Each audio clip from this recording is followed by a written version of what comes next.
Bonjour à tous et à toutes, j'espère que vous allez bien.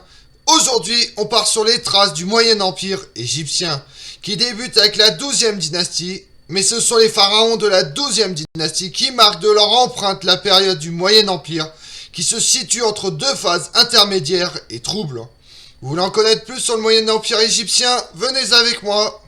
Le lent déclin de l'administration centralisée au cours de l'Ancien Empire, combiné avec des sécheresses sévères entre 2200 et 2150 avant Jésus-Christ, cause l'entrée du pays dans une période de 140 ans dominée par la famine et les guerres civiles. L'Égypte est mal défendue et entre dans une période obscure, traversée de souverains falots et d'envahisseurs étrangers. Des pharaons sans pouvoir se bousculent pour le trône et se succèdent à un rythme effréné. Les nomarques, administrateurs de province, s'emparent du pouvoir de leur région et provoquent la chute de la royauté et de l'État centralisé. Le pays se morcelle et entre dans une période de confusion.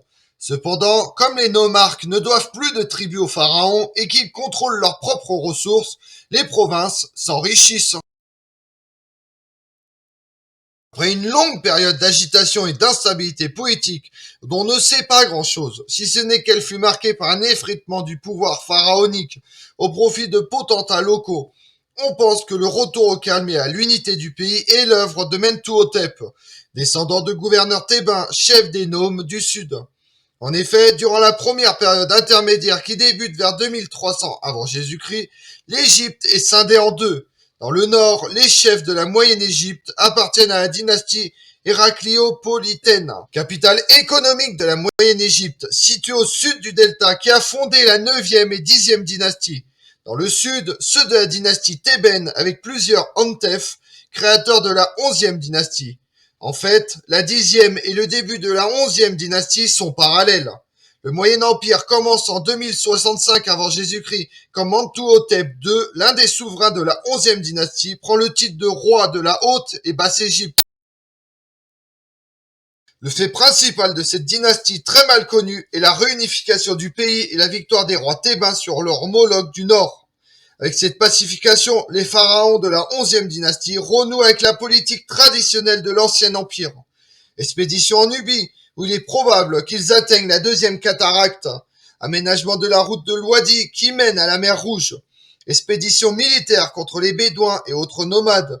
Restauration de temples et édification de monuments funéraires. Des études récentes tendent à prouver que cette 11e dynastie n'a compté que 3 rois, 3 Mentuhotep.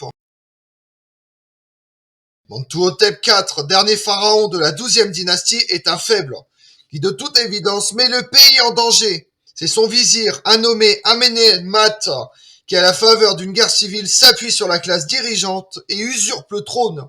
Devenu pharaon sous le nom d'Amenemhat Ier, il fonde ainsi la 12e dynastie et désireux d'asseoir son pouvoir sur toute l'Égypte, s'installe à Etchitaoui, au sud de Memphis.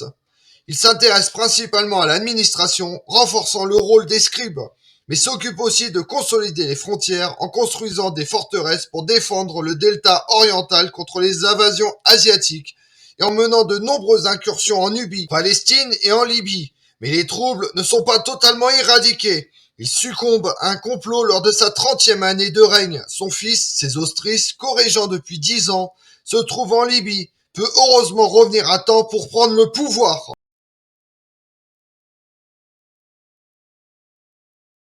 C'est la dynastie du Moyen Empire, une des plus glorieuses de l'histoire de l'Égypte. Grâce à elle, le pays présente une stabilité durable, rayonne à l'étranger par une politique commerciale très élaborée, réhabilite la région du Fayoum sur la rive gauche du Nil, au sud-ouest du Caire, en exploitant ses richesses, entreprend des réformes administratives, construit des temples, des forteresses, intègre la basse Nubie et la vallée du Nil au pays. Les pharaons s'installent de nouveau dans la région de Memphis pour mieux surveiller le nord et le sud.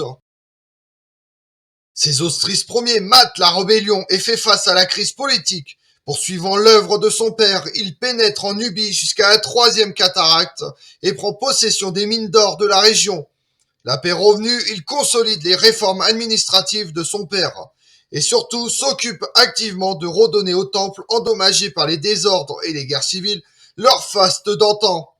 Il met en place un important système de rénovation et de restauration, fait construire de nouveaux lieux de culte, ériger des obélisques, des statues, comme l'avait fait son père. Il associe son fils Amenemhat II au pouvoir. Si ce dernier, il règne 38 ans, fut assez effacé, de même que son fils Sésostris II, ce ne fut pas le cas de Sésostris III, qui est considéré comme l'un des pharaons les plus puissants et les plus rayonnants de tous les temps.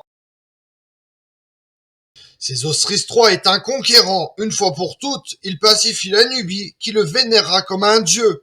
Entreprend pas moins de 4 expéditions pour mater des populations hostiles. Prend la ville de Sichem en Palestine. Fait creuser le canal de Sahel pour faciliter la navigation sur les rapides dans la première cataracte.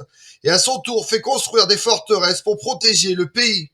Ses tâches militaires ne l'empêchent pas d'être un roi constructeur. On lui doit de nombreux temples et surtout un complexe pyramidal à Dachour.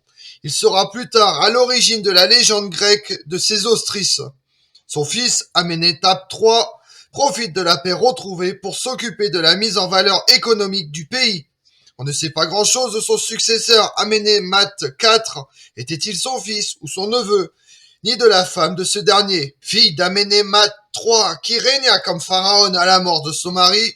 À partir de là, c'est de nouveau la décadence qui va favoriser une seconde période de troubles appelée deuxième période intermédiaire. Comme on l'a vu, le Moyen Empire se compose de 2 dynasties, dont la 12e contribue au redressement à la renaissance culturelle et militaire de l'Égypte. Malgré les efforts de Sésostris Ier et Sésostris III, l'Égypte, à partir de 1784 avant Jésus-Christ, va basculer de nouveau dans une seconde période intermédiaire qui va durer 200 ans. Je vous remercie d'avoir suivi cette vidéo en ma compagnie. Si vous voulez connaître mes autres vidéos, retrouvez-moi sur ma chaîne YouTube Tout sur l'Histoire avec Damien et sur les réseaux sociaux Twitter et Instagram Histoire Damien.